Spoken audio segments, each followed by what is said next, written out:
So starting off with the door. Ready? Boy. Up.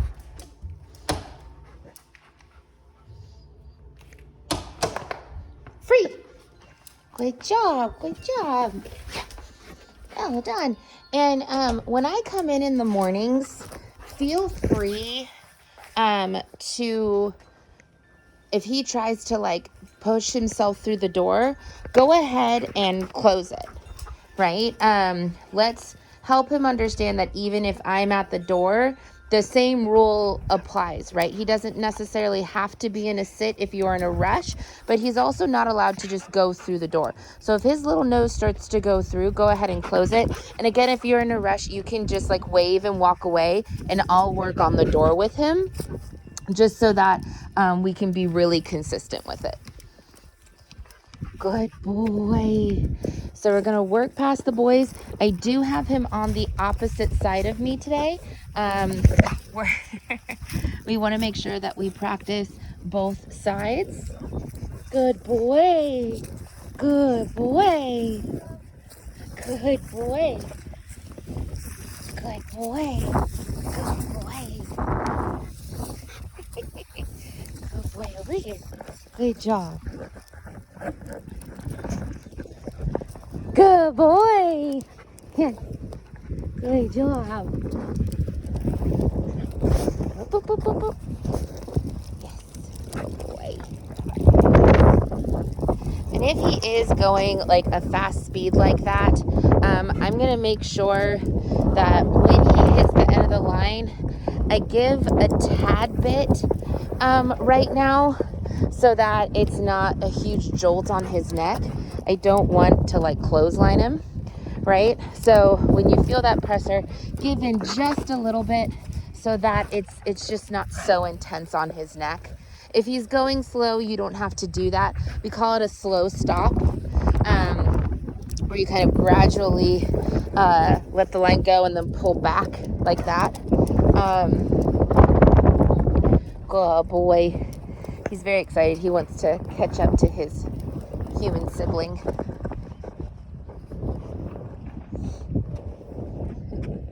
So that pressure has been applied. So I'm not going to move forward until he comes back.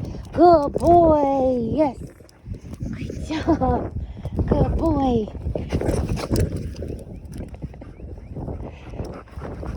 And again, still ignoring the jumping. I'm going to give him about a week or two to see if this will go away without using any kind of adversive. Most dogs tend to either completely stop jumping on me once they find other things that work, or it at least goes down a lot to where he's only offering it in certain situations. And again, at that point, we can look at some different training techniques to figure out what will work best for him. But I always like to see if it will eliminate upon itself once he realizes that he's not getting what he wants and other behaviors are getting him what he wants. Good boy. One thing that can help with that progress, good boy, is when he's in the house and you're giving him attention, make sure again that we're not giving it to him when he's jumping, but we can also increase that by only giving him attention when his booty is on the ground. So you can also add that in if you wanted to, but again, the more consistent we are with that, the better it's going to be for everybody. Good boy. Good boy.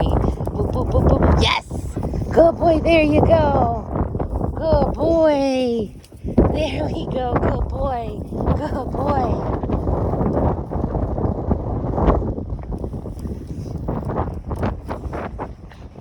So I'm not going to let him go super long because I don't know if that person on the bike is going to turn around, and I don't want him to be able to reach that person. And that's really the big thing, whether you have a long lead like this or whether you have a shorter lead, that you want to think about how long, good boy, the leash is to make sure that he can't actually reach any of the distractions he's trying to get to with that excitement reactivity and that lunging. Want to make sure the leash isn't so long that he can actually reach but still give him the opportunity, right, to make a decision by having a loose leash to where you're not holding him in place, right? Because if he makes the right decision and decides to disengage, I don't want there to be pressure on him.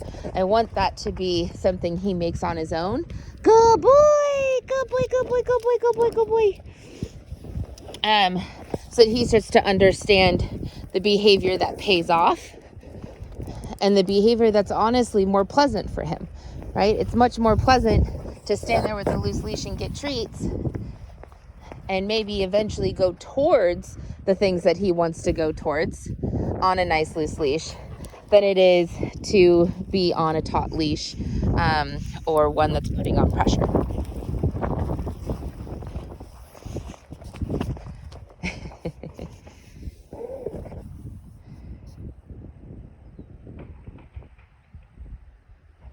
Good boy, good boy. Yes, good boy.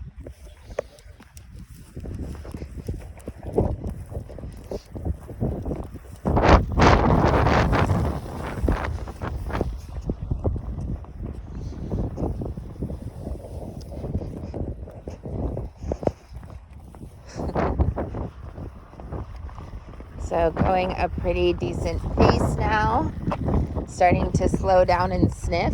And that's really what we want to see on these walks, keeping in mind that a lot of people, when they have a high energy dog, the first thing that they think they need to do is physically wear the dog out.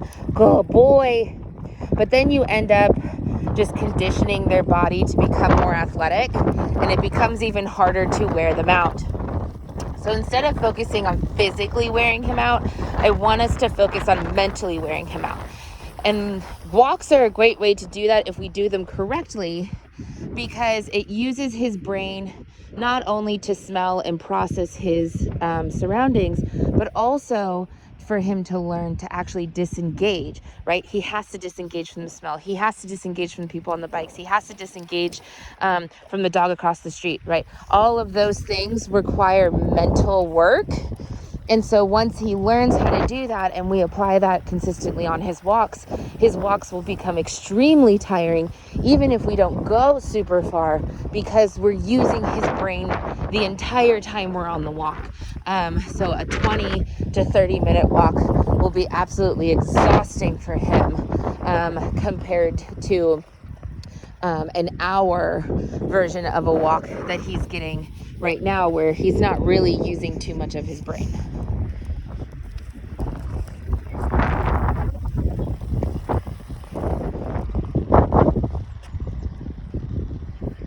Good boy, good boy, good boy, good boy. Good boy, yes. Beautiful.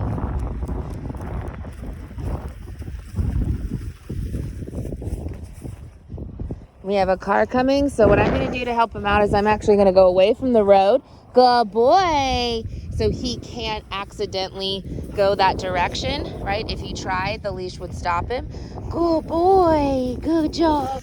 And then we'll go back up to the road. So that's one thing to always think about, right? Use basic geometry. Now, I accidentally stepped on the leash. So when that happens, he gets a treat when he turns around and comes back, right? It doesn't matter why pressure was applied. If pressure is ever applied, he gets a reward for returning. Now I have someone coming in for a run.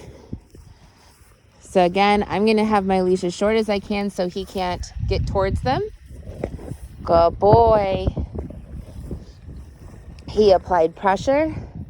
So I'm going to wait for him to come back and let him process, oh, the person's running. The person passed me, right? No big deal. And the more that we let him process through that, the faster that mental process is going to be for him, to where he sees the person pass and there is no emotional response, because he's realized that it's actually not a big deal for people to do that.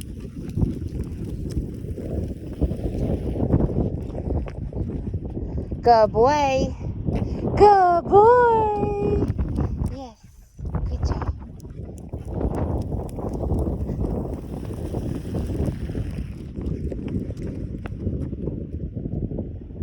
Good boy. Good boy. Yes. Great job.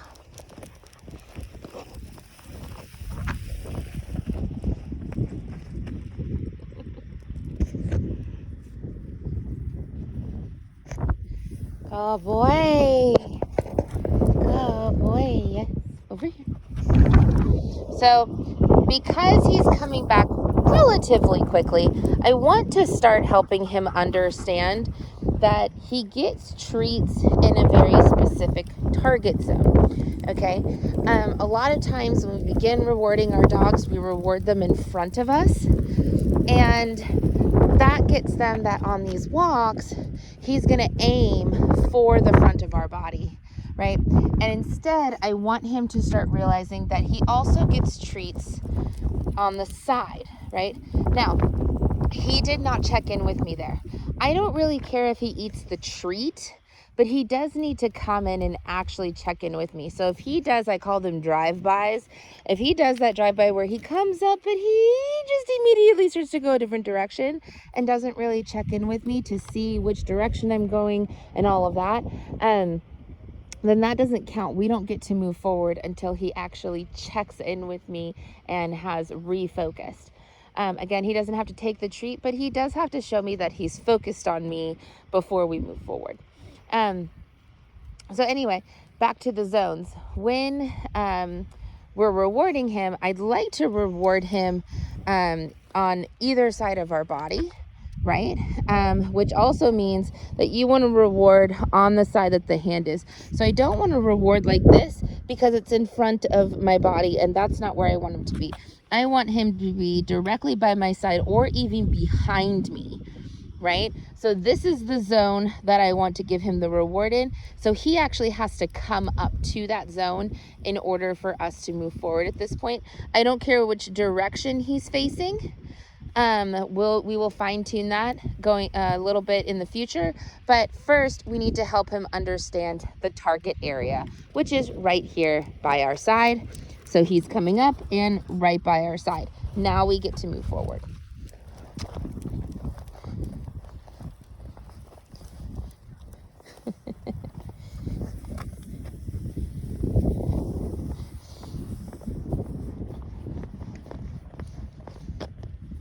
Good boy. Good boy. Good boy. Good boy. Yes. Very nice. Yes. Yes. Yes. Yes. Good boy. Go find Milo. Yes. Good boy. Go find Milo. Yes. Good boy. Oh, good boy. Go find Milo. Yes. Good boy. Yes. Beautifully done. No jumping this time. Very nice. Thank you, sir. Good boy. Free. Milo. Yes. Sit. Yes. Beautiful. Thank you. Go fight. Milo. Yes. Good boy. Ready? Yes. Thank you. Good boy. Good boy. Good boy. Good boy. Free.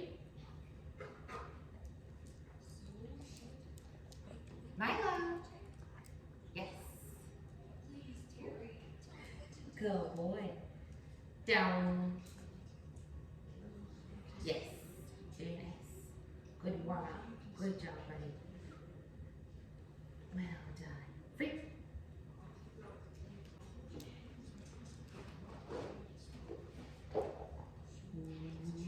Good boy. Good boy.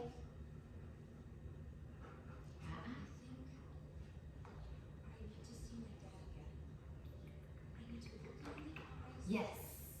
Beautiful. So I'm hesitating to lure him into the position today just to see if he'll offer me what it is that I want, which he did.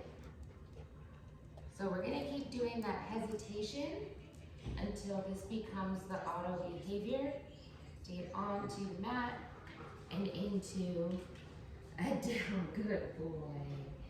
Good job, good job, good job.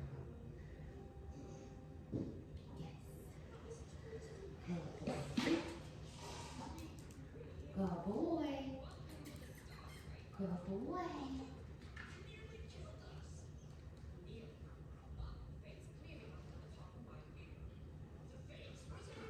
Yes. Good job. Good job, good job. I'm going to throw this next to you relatively far. Free.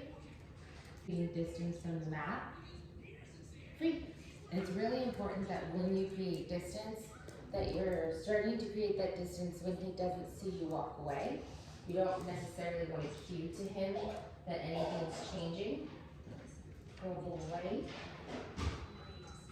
Yes. And the reason why we walk away is that I want him to start understanding that it's getting onto the mat and going into the down, not necessarily getting in front of me and going into the down.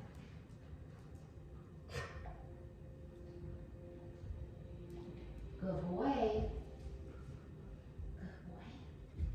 Yes, I'll take it. Good boy. Good boy. Good boy. Free.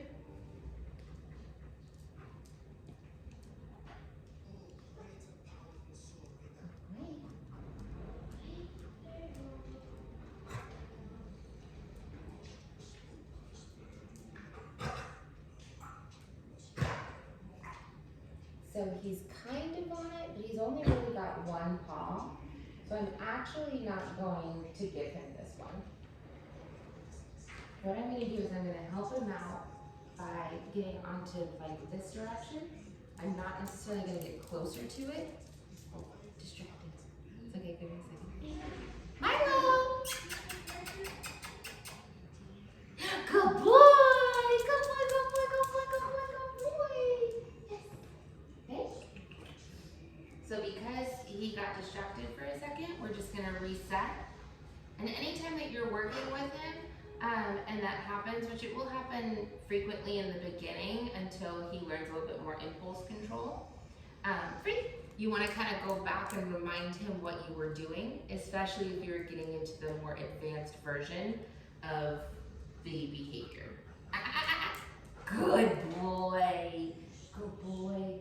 So cue him with that incorrect marker there, like, hey, I don't want you to go away. I want you to stay focused on me. Good boy, good boy.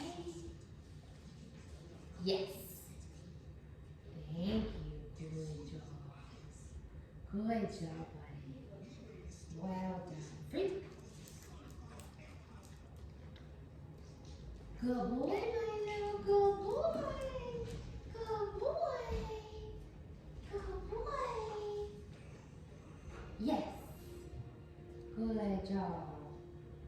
Alright, so he's cued back in. So the next time I toss it, again I'm going to start creating that space from the mat. Boy.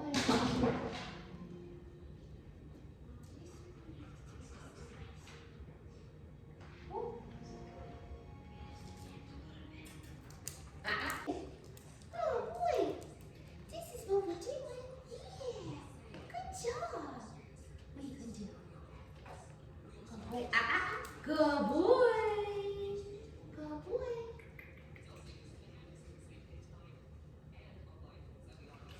Yes.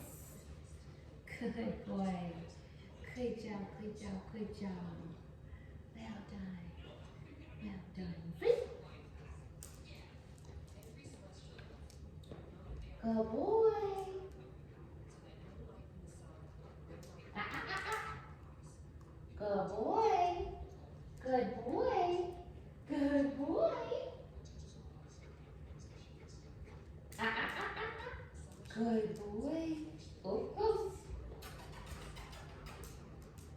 So if he offers it in the wrong space, I'm gonna go ahead and help him back out. Good boy, good boy, good boy, yes, there we go. Again, using those markers to make sure that I'm guiding him to the correct behavior. Good boy, freeze.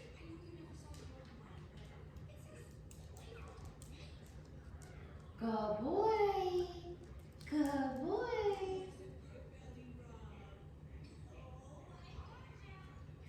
Good boy. Yes. Well done. Well done. Now he did take a step back to where he was more square on the mat. Freeze. I'm not going to assume that means that he knows what it is I'm asking him, but he is a really smart dog, so he might be figuring it out. We'll see. Good boy. I'll take that. Half your body's awesome. Good boy. Good boy. Good boy. Free. Good boy.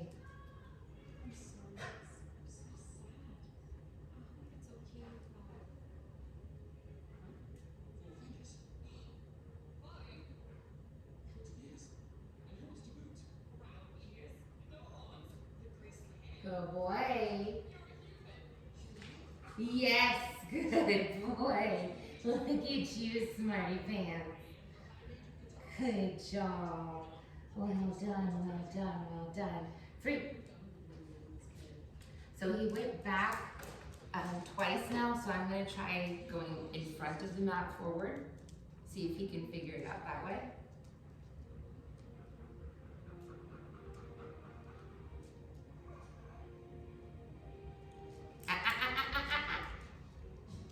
Good boy. Good boy.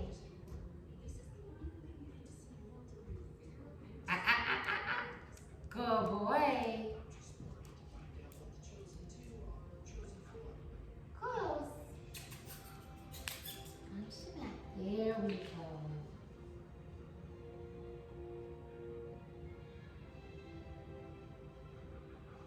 Yes. Good job. Ooh. I'm not really sure about that. Good boy. Good boy. Yes. Good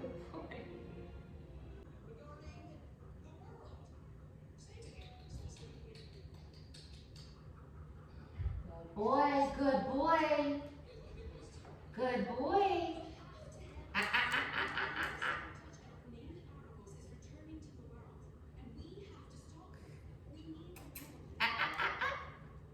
Good boy.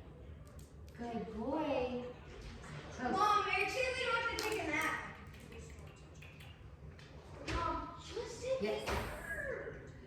Where are you, Mom? Do we have to take a nap? Yes, we will. Awesome. So we're going to go ahead and put this up. So making sure that anytime that we start on this, we still introduce it with guiding him onto the mat, into that down before we attempt that walk away behavior. And what you're going to do is you're going to have one hand with one treat, the other hand with multiple treats. I like to get a good handful.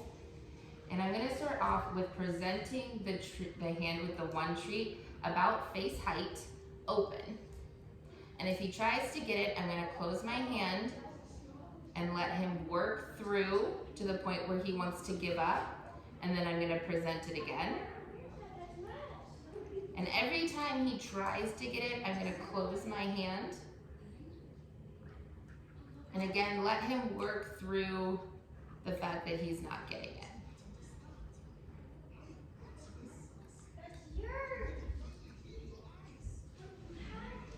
Triangle teeth there. And if it starts to hurt, like if they start to actually mouth on your hand a little bit, you can always like start to move it away, but you don't want to go like up and down because then it becomes a game of jump and try and catch it. So if you do feel the need to move your hand away, make sure you do so slowly and calmly so that we don't start that jump and try and steal behavior.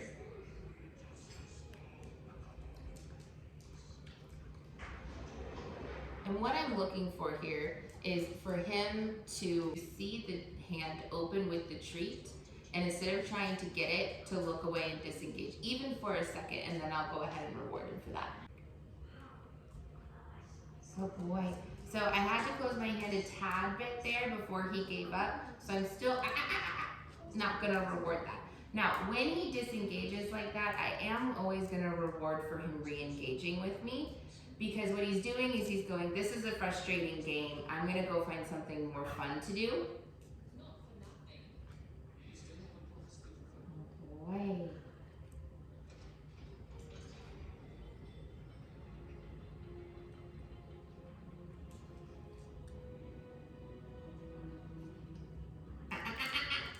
Good boy. Good boy, yes. Good job. Ready? Yes! Good boy, that's how you win. So marking as soon as he looks away from the treat, I don't care where he looks, as long as it's away from the treat in my hand I'm wanting him to disengage from.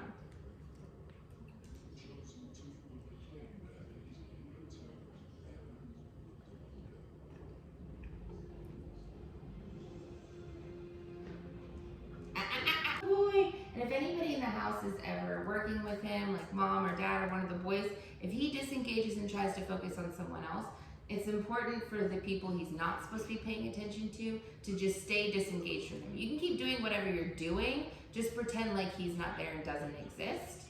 And then when he does re-engage the person he's supposed to be paying attention to, he gets a lot of positive reinforcement.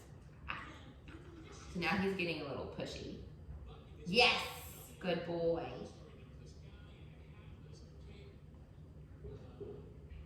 Yes, smarty pants. Yes, good boy. Again, I don't care where he looks as long as he looks away from the treat I want him to disengage from. Yes, good boy. And as he's doing well, yes, I'm gonna present it closer and closer and closer to the ground. Keep in mind, the closer you are to the ground, the harder it is for the dogs to leave alone. So we always wanna start about face height in the beginning until this becomes easier for them, yes, to understand the behavior that we're doing. Yes, good boy.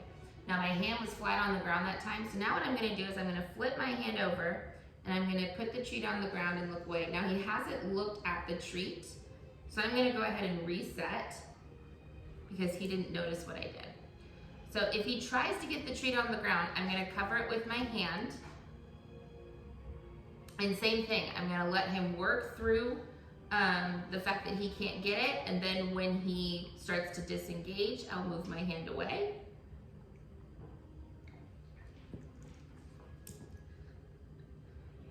And letting him work through the frustration of not being able to get it.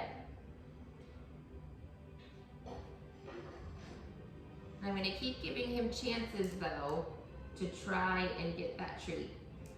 So he has the ability to disengage without my hand on top of it and win.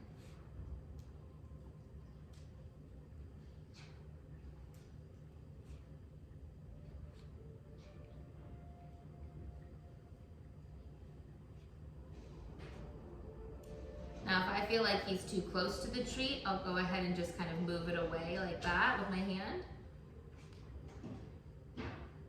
Anytime you can do that while he's disengaged for a second, it's a good time to do it. Milo, yes. Good boy. So he was focused on something going on, so got his attention. And I'm gonna reset him. Remind him again how to win. Yes. Good boy. Yes. Good boy.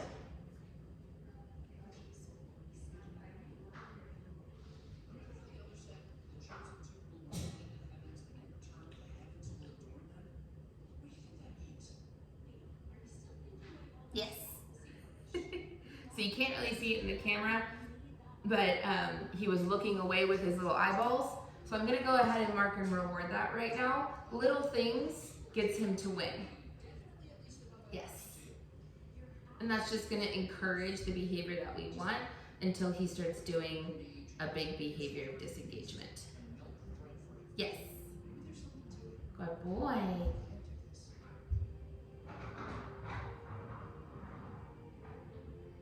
Yes.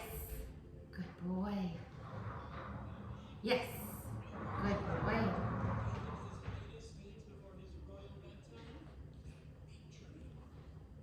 Yes. Good boy.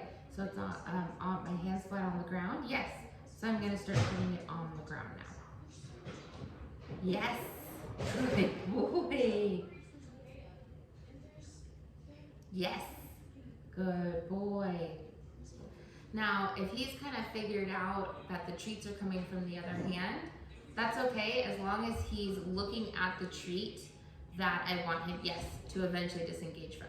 The idea here is to teach him the proper behavior, which is leave something alone, you'll get something else in return, so that we can then add an association cue to that. And then we can start really pushing those boundaries of understanding. But right now, we want to get a very basic understanding of the behavior. Good boy. Yes. Beautiful. Yes. Oh, I said yes. If you ever accidentally say yes, he wins, he gets it. Yes.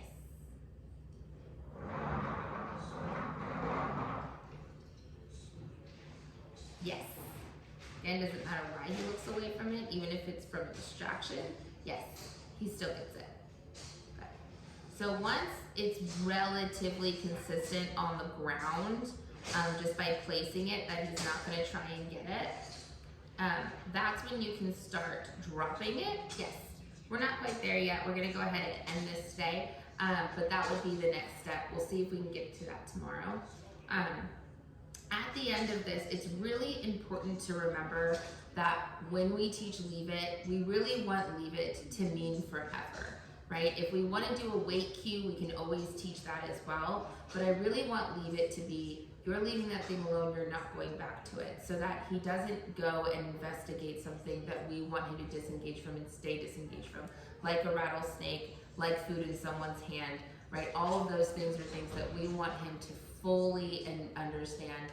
I don't engage with those things, right?